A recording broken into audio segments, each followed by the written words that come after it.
Hi, everybody on Facebook and YouTube. I want to come to you with this very thought and message and encouragement, possibly, about why it is okay to question everything. Well, it is okay to question everything because if we don't, we are not likely to research, we are not likely to even think about what is going on. Politically speaking, one of the things that has crossed my mind in the last couple of months that is very interesting, I will say, is during this very interesting time in America, as we speak and around the world, as we know, if you know anything, you know there's a lot going on, obviously. So, I want to say this first off. This video is not meant to bash anybody of any religious belief or political view. This is just to talk about things that, seeing it from the having sense and common sense point of view, and how other generations before us would have viewed these very things that we are going through now, and why there's nothing wrong with you having to have questions like, why is this happening? Something feels off. Something doesn't feel right. And I would dare say we are all going through that as we speak. So I'm going to put my phone on do not disturb. Okay, good. It's already there. So here's what I want to say with this. For an example, during our president right now you may say, oh, he's not my president. Okay, chill. I understand where you're coming from. I'm right there with you. But regardless of what we see right now with this person in office, we should not just get mad at somebody because of this. Yes, I don't like the guy either, but that isn't, it's not, it's not worth an argument or debate. So you can say, oh, he's not my president all you want, but don't get mad at others who say that. So, and if you do that, then I'm not going to really talk with you, because I'm not going to tolerate negativity. So there you go. Unless you're somebody I know that I'm like, hey, why are you doing this? So getting on with this. With our present president in office, we all are finally seeing that there is a big thing going on, or at least a majority of us. And what makes this deeply concerning is, for an example, we have someone who's about to be possibly put in to be one of the Supreme Court judges. Now, as I bring this up, I am not against anybody of any other race being involved. I think having different people in there is good, whether you're a man or woman, and or of any race. I don't care when it comes to that. But if we all were to think that from the way he went about it to choose, and he said it openly, that he was going to choose a black person. I have many, many wonderful black friends, so it's not about that necessarily. It's the way he, as a president, is going about it. That's just one of the many things that's on my mind. So, in the sense of, why make it a big deal to just go and pick one race? That seems very odd, doesn't it? In olden times, I say olden times, but make fun of me for that. It's okay. So from way back, I just say that way back when our parents were growing up, and grandparents when they were young, it was always pick the most qualified person for the job, someone who can get it done, has a good track record. To word it the way Mr. Joe Biden did is very, very concerning, because we should not choose by the color of our skin. We should choose by who's most qualified. And that doesn't pick race, a race of a person. That picks most qualified. So that's anybody.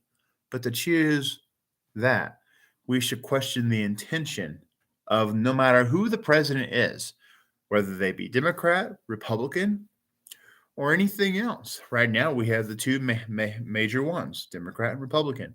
So if you are like me, in any sense of the word, which majority of you most likely are not, depending on how you think this through, it should be questionable and interesting. Like, why would you say black? That's no different than if a black president chose a white person.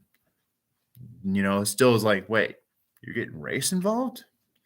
That should make us all go, what is up with this? Because that is questionable. It doesn't matter who it is.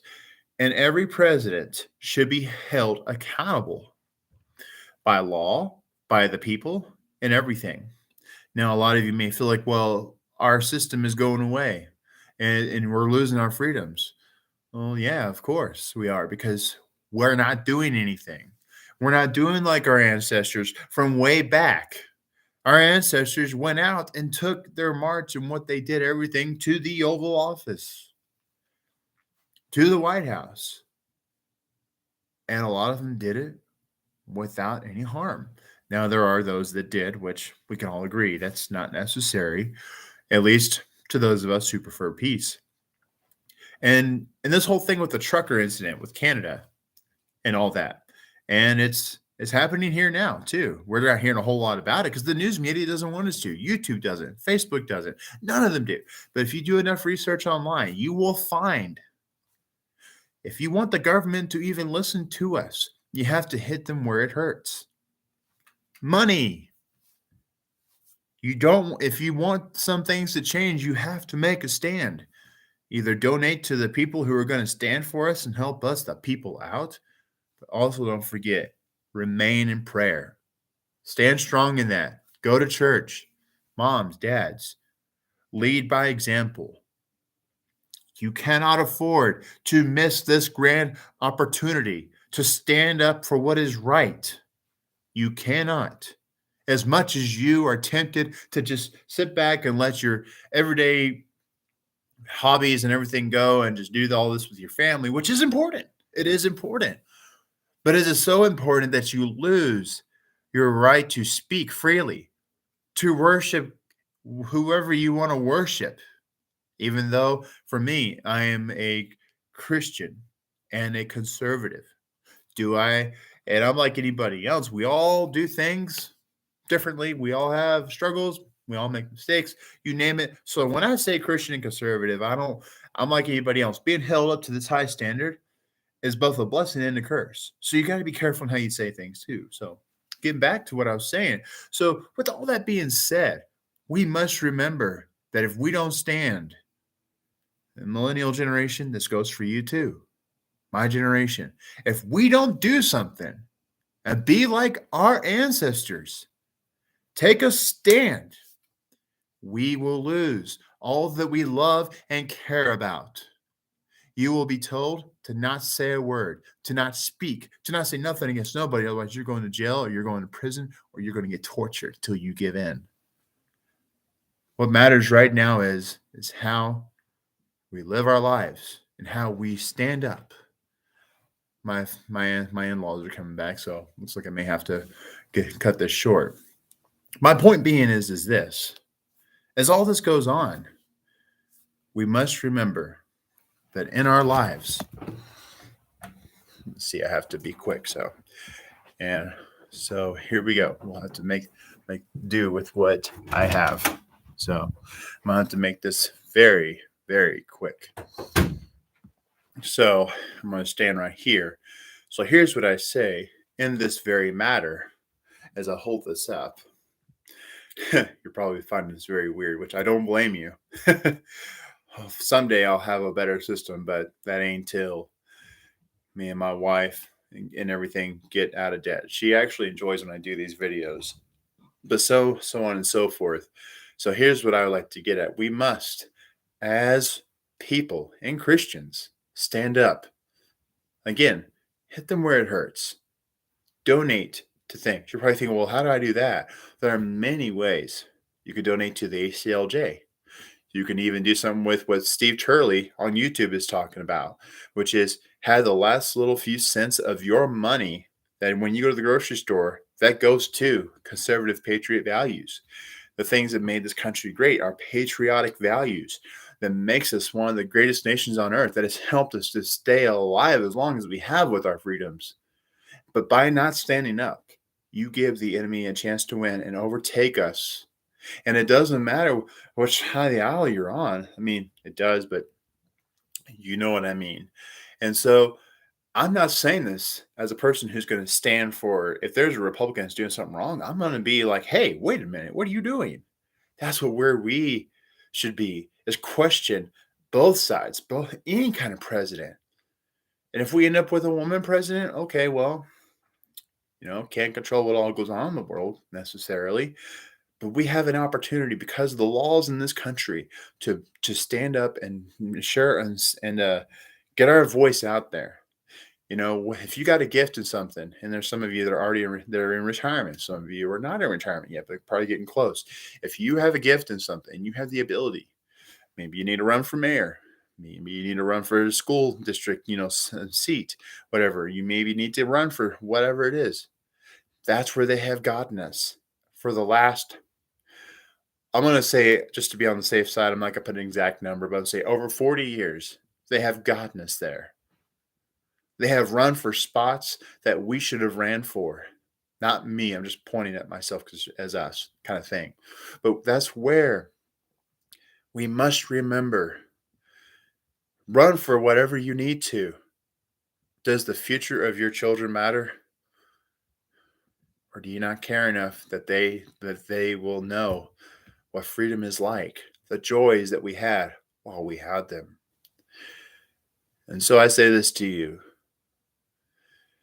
Even with all that we're going through and the hardships we face, if you don't know who Steve Turley is, please look him up online. He has a thing he's doing. And also, too, don't be afraid. As much as you may struggle with that, you must get out. Find a way you can donate money, or find a way you could do at least, do it by the cents. They have that way now. And also,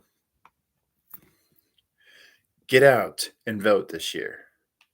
And 2, remember what you do now, our children will always remember. And if we are cowards, then we will have raised another cowardly generation. And I don't know about you. I don't know where any of you were at. But this is something we must always remember. Question everything. Research. Do what you need to do. And remember, as you make this stand, it will not be easy. It will be painful. It will be so hurtful. I mean, not hurtful. You'll go through a lot of pain. The more people come against you and me. And it will not be easy, but the more we stand up, the more pain we endure to the end, the more victorious we will be together. Remember, if God is for us, who can be against us? I leave you with that thought. And also, remember this too. What's going on now doesn't make sense, because it really doesn't. It's all bad decision making on purpose. The war that we're allowing to go, not doing hardly anything about it, at least that's from the sources I've gotten. We're not doing a whole lot about it, very minimal, which is wrong. Those people are suffering over there. They need us. Be in prayer for them. And 2, this is the time to share God's word with others. Get out and do something while you still can. You don't know the blessing you can be to somebody right now that needs the gospel message. And while you're doing all this, who cares with those people that reject you? You did your part. You did what you could. Live it out. Live for him, no one else. Go door to door. Talk to people. Invite people to church. Whatever the case may be, you cannot refuse. Oh, I said, no, not refuse. You don't want to refuse. You don't want to reject this opportunity to be a blessing. Yes, You may be struggling financially, but you cannot just not be a blessing through the struggle. And that's what's going to make this worth it. When we show others we are stronger together than we are apart. God bless all of you. And remember, don't give up. For the greatest of these things that we can do for one another is be there for each other. God bless. Stay strong. And live for the one who loves you more than anything else. God bless.